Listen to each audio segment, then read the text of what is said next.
What is up, you guys?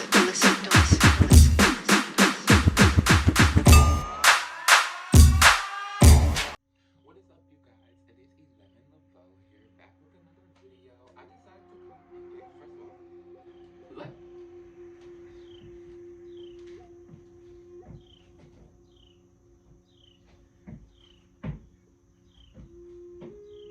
oh, okay. Oh, okay, because I just thought a bitch that looked uglier than me said, I decided to show you that I'm that bitch on and off screen. Anyways, um, we are going to be doing a quick little video on how to connect with your ancestors, because I just felt called to do this. I did one on my Patreon, but my Patreon is only for black people, so I had to do one for my YouTube channel, as you know, the introductory speaker. What I want, yeah, I get it. Yeah, that's right, I said it. With the life you will shoot it. Sugar spice and everything, but bad girl, it's all tough. Don't you wish you could roll with us? Rena, welcome to the back of the bad girls. Let me tell y'all something. If I was on Bad Girls, I would have beat the fuck out of a lot of bitches. Let me tell you something, because without further ado, let's get started, okay? So the first thing you want to know about it, before we start talking about getting connected to your ancestors, I want to say connecting with your ancestors is not demonic. It is not any type of evil shit. I wish you guys, first of all, if that's how you feel, get off of this video. This is not for you. And I don't really give a fuck about the comments, so please don't come under theirs trying to argue with me about your belief system, because I'm not going to argue with you about it. I don't give a fuck about what you believe. I'm just simply telling you what the facts are. And the facts are, connecting with your ancestors are not demonic, okay? No, it's not anything evil. Like, I don't know why, especially for my black people, stop thinking that it's evil, please, okay? If you're a Christian, please stop thinking that. And then, like, you guys drink the blood of the lamb. Is that not witchcraft? Oh, okay, so like let's keep our open mind here, because if we really think and if y'all really pay attention, you would see a lot of witchcraft in the Bible. But I'm not gonna talk. That's a different conversation for a different day. Anyways, so I just had to clear that up. But the first thing you want to know about connecting with your ancestors is, or how to go about connecting with your ancestors is, you're gonna make them a nice letter. You're gonna write them a nice, beautiful fucking letter. It can definitely has to be on paper, in a notebook or something. At least on paper. It doesn't have to be in a notebook, but if you have a notebook, do that. And sleep with it. You're gonna sleep with that. But within that note, you are going to be very personal.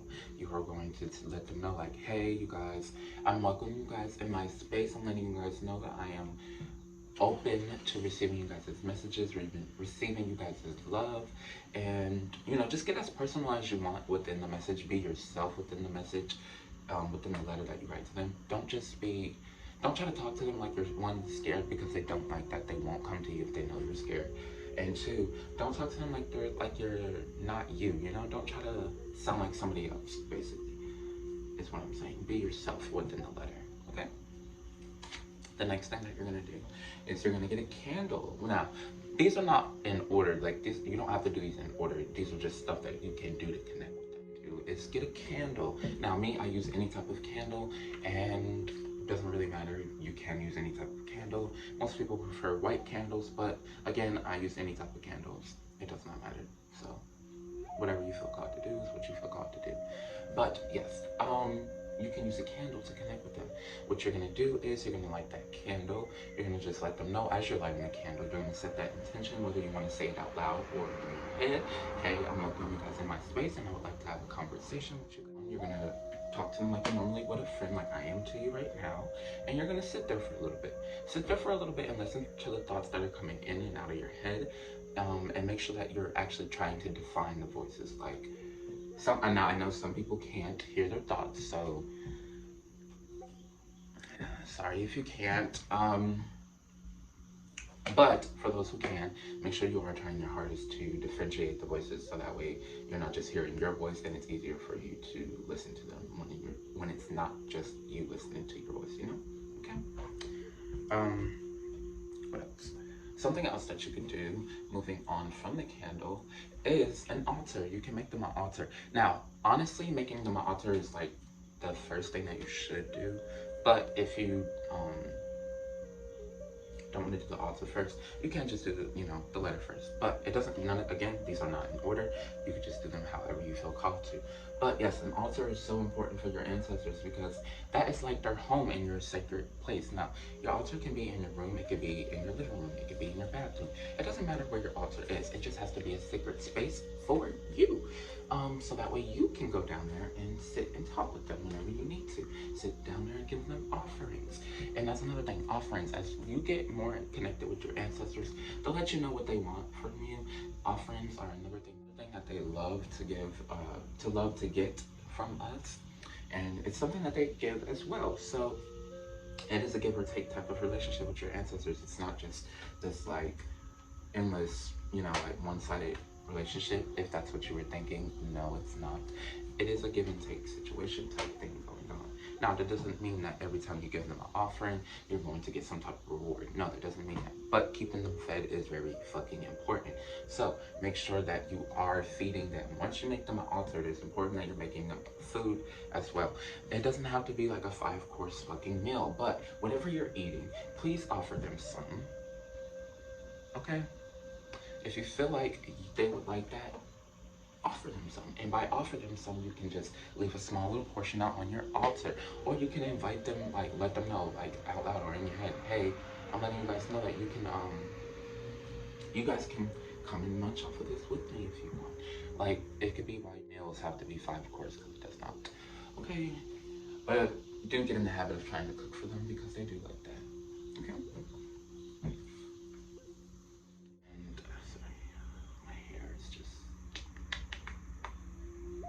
With your ancestors and everything, it's like you have to let go of your expectations of how they're supposed to look. Your ancestors are not going to look a certain type of way that you think they're gonna look. It doesn't so like, just because you think that your ancestors have to be human, they don't have to be. Ancestors are not always human.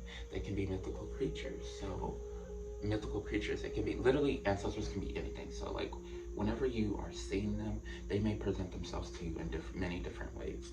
People that you may know, people that you wanted to forget about, mythical creatures, again, like I said. Now, that doesn't necessarily mean that the creature that they present to you as is them, but that could be a way that they present to you. So just do be open to how they can look and don't just biased with how they're supposed to look, because it's not gonna work, and they don't like that either. I'm sorry, y'all. I just feel so cute today. Sorry. Anyways, okay, so another thing I wanted to talk about is your altar. You can decorate your altar. Your altar has to be very, it doesn't have to be decorative, but they would prefer it if it be decorative, okay? Make it cute, make it you. Like, be as decorative as possible. If you have pictures of past loved ones that you want to put on there, make sure you put them on there. Like, don't leave your past loved ones' pictures off of your altar. They're an ancestor. Hello. Put them on the altar. They'll love to connect with you. They'll reach out to you eventually. And just because you're talking to them and they don't reach back out to you, don't mean that they didn't hear you. It just may take them a little bit while to come through to you and channel through to you. So, because you are building your gifts. So you have to, like, think of that too as well. Some ancestors are easier to channel and some aren't. Some you have to actually get deeper into your journey for you to channel them. So yes, don't rush yourself. Do not rush yourself. Do not stress yourself out because you don't think that you're listening to you or that they're not responding to you. They are responding to you. You just have to pay attention. It doesn't always have to be a voice. It doesn't always have to be you listening to the voices in your head. It can be you getting angel numbers. It can be you hearing a message in your song. It can be you hearing a message in a TV show, a movie, etc. Your friend delivering a message to you that you didn't even know you needed. But yeah, so like, you have to pay attention to everything like that, okay?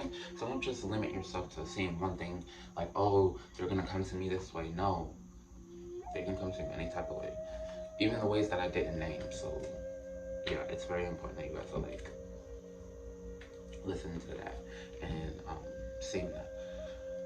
But and thank you guys for watching and subscribing. I will be back again Friday. Hopefully I don't have any more surprise videos, but if I do, I don't know. But let me know what videos y'all want me to like start with. Or not do any type of spell working videos. So don't ask me for those. I'm not doing that.